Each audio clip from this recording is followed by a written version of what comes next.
Oh, hi there, welcome to my channel. My name is Leah and it is Tuesday, so that means it is time for Get Ready with Murder. I will be putting on this full face of makeup and telling you a true crime story. Today we will be talking about the murder of Nancy Spungen and some different theories that you might not have heard about it. So if you want to hear that tale and see how I did my makeup, please stay tuned.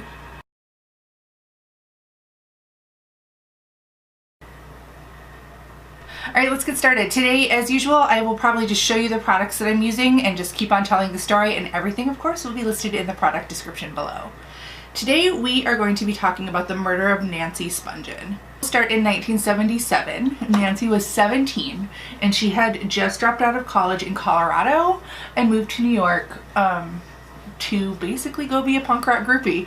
Her life had been a little bit tumultuous up until that point. She'd had some mental illness issues, which led to her being expelled from her high school and then having to go to a private school. Later she was diagnosed with schizophrenia, so that could, be a pretty big answer to some of her problems earlier in her life.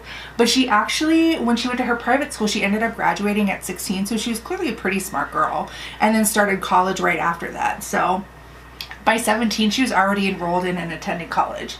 But she decided when she was 17 that she didn't want to go to college right now and wanted to go to New York and, kind of live her best life. Punk was really coming up in the city, and she was kind of the new style of groupie. There was, previously the big bands that toured had groupies that were models and beautiful and tall and gorgeous. And here comes Nancy, who's kind of short, has a different style, not like lithe and long and beautiful, but just like totally herself and totally into it. And she's like, yeah, you know what? Fuck you guys. I do what I want. You want some drugs? Here you go. She was kind of known as like the girl to go to get your high, if you will. So while she was in this scene, she discovered a little band from England called the Sex Pistols. She and the bassist, Sid Vicious, were immediately drawn to each other and kind of toppled head over heels in drugs and love and were immediately inseparable. She was a bit of a problem for the band because she was, a very abrasive personality, and she was super into doing the drugs, and so she was a bit of a problem for the other guys in the band, and to the point where she was banned from coming on tour with them at one point. So with all of that going on, it came to a point where, I'll quote the band manager when he says, "Sid began to dislike everything except heroin and Nancy, and that led to the breakup of the Sex Pistols in 1978.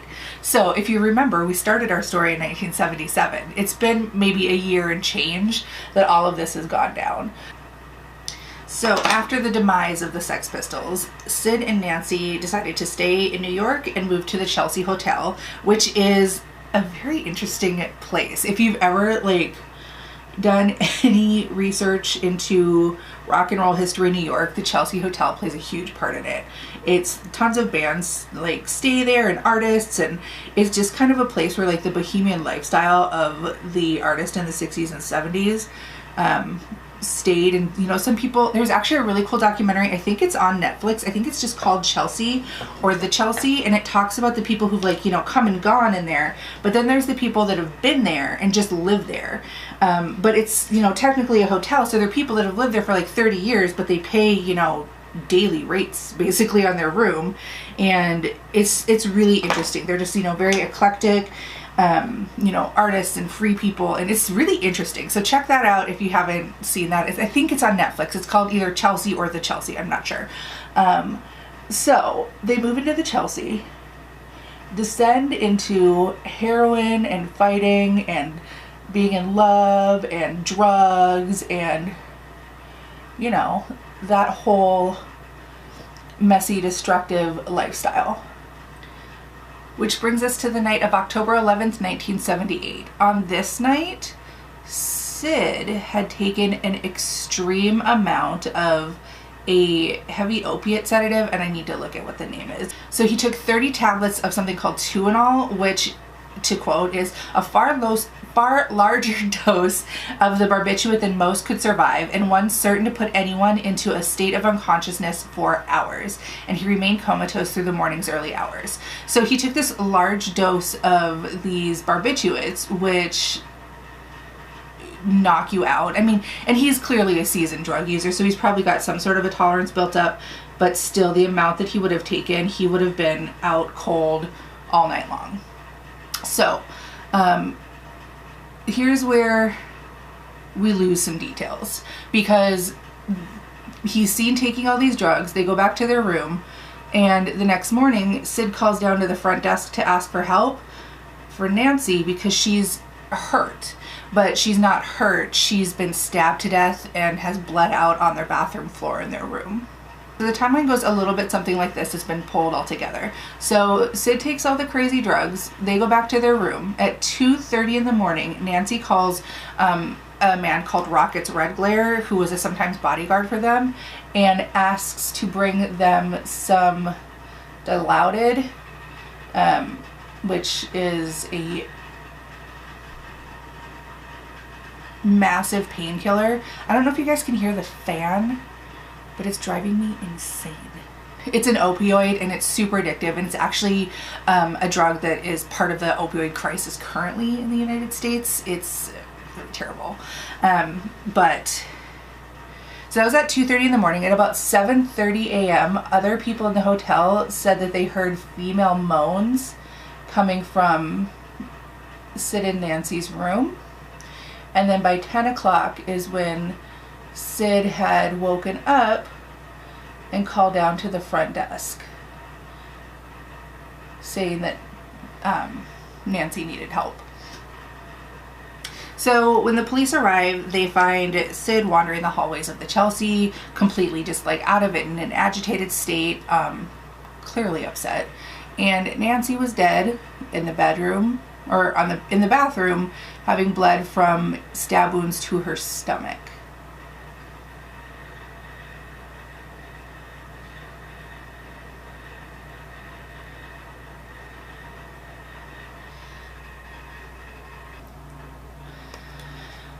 So, having found Sid wandering the hallways, saying he can't remember anything, being very disoriented, and Nancy in the room, and we all know the husband always did it, he was arrested and charged with her murder. Initially, he did confess to the crime, but later he did recant that confession, stating that it was coerced and he was under distress. So he was released on bail. And within about 3 months, I believe, I think it was right around 3 months, he OD'd on heroin and died himself. So really, a whole lot of details of what happened in that room are unknown. So that is the accepted, basic story of what happened in the story of Sid and Nancy, that they just did too many drugs and who knows what went on in the room. Maybe they were pretending. Maybe it was a double suicide attempt that went wrong. Nobody really knows, but it's, the accepted story that Nancy Spungen was killed by Sid Vicious. Now, that brings us to the theories. The other theories about Nancy's death kind of might have a little bit of merit to them. A lot of people who've kind of looked into this and looked into the timeline have been like, with the amount of drugs that he was on, especially those, he would have been basically dead to the world after he took that many drugs and had passed out, which is why he probably has no recollection of anything, and why he was pretty easy to coerce into a confession. So the theory is, there's of course the double suicide theory that probably, maybe not, that just didn't work out. But I think the more popular and maybe more accepted theory is that major point that I completely forgot is that the crime scene, when it was investigated, there was, the area that Nancy died, the area that Sid was sleeping that would have been on the bed, and then a bunch of their money was missing. Actually, all of their money except some pocket change was missing from their room. No other possessions, just that. So that brings us to the theory that Rocket's red glare came up at 2:30, brought Nancy her drugs, saw that Sid was passed out on the bed, took money like off of him, like probably like out of his wallet or whatever was near him. Nancy came out and caught him while he was trying to get more money from somewhere, and that he then stabbed her in the stomach because she probably tried to fight him. She was like, you know, kind of a spitfire.